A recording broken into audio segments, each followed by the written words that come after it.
जानवरों के 3 ऐसे बच्चे जो अपनी माँ को कभी नहीं देख पाते। आखिर इसकी वजह क्या है, आपको पता है? अगर नहीं तो वीडियो को अंत तक जरूर देखना। Number 1, scorpion.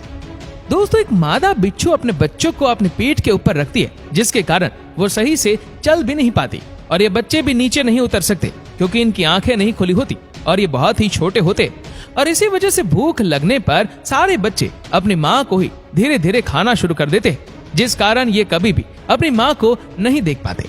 Number 2, tortoise. आपको बता दें कि पानी में रहने वाले कछुए अपने बच्चों को कभी नहीं देख पाते और ना ही बच्चे अपनी माँ को देख पाते, क्योंकि एक मादा कछुआ अपने अंडे देने के लिए समुद्र के किनारे जाती है और अंडे देने के बाद खाना ढूंढने के लिए फिर से समुद्र में चली जाती है और ये पानी की गहराई में जाने के बाद ये भूल जाती है कि उसने अपने अंडे कहाँ रखे थे। Number 3, octopus.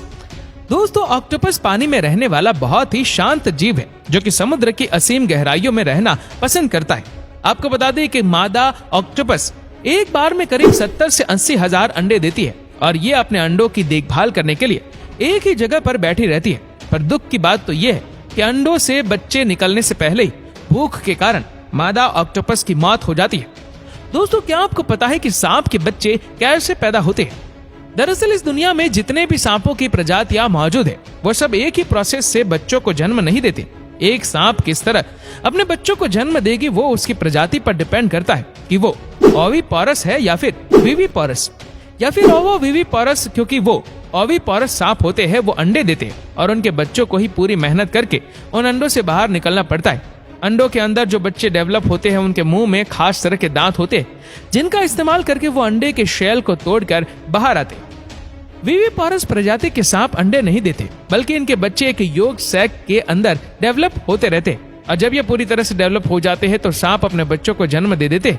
वहीं ओवोविविपोरस सांप के मामले में ये प्रोसेस बहुत ही लंबा और डिफरेंट है।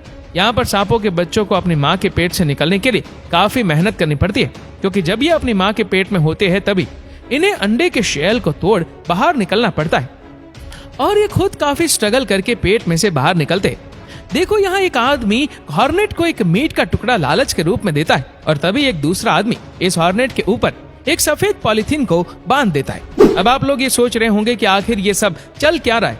असल में अब हॉर्नेट का छत्ता बर्बाद होना तय है, क्योंकि जैसे ही वो अपने घर की तरफ जाएगी ये लोग इस सफेद पॉलिथीन की मदद से छिपे हुए छत्ते का पता लगा लेंगे, जैसे कि ड्रोन द्वारा ट्रैक किया जाता है। और जैसे ही हॉर्नेट अपने नेशनल में पहुंचती है तो ये लोग भी प्रोटेक्शन सूट पहनकर उसकी तरफ निकल पड़ते और जैसे ही छत्ते का पता चलता है तो ये व्यक्ति उसे खोदकर बाहर निकालता है और उनके अंडे और लार्वा को नष्ट कर देता है, जिसमें उनकी रानी हॉर्नेट की भी मौत हो जाती है। दरअसल ये लोग ऐसा इसलिए करते हैं क्योंकि एशियन जॉइंट हॉर्नेट एक आक्रामक कीड़ा है जो कि मधुमक्खी फार्मिंग को बर्बाद कर देता है। असल में हॉर्नेट का मुख्य शिकार मधुमक्खियां होती है और इनके कारण लोग फार्मिंग नहीं कर पाते। वैसे आपको क्या लगता है, ये लोग हॉर्नेट्स की कॉलोनी को नष्ट करके सही करते? हमें कमेंट करके जरूर बताइएगा।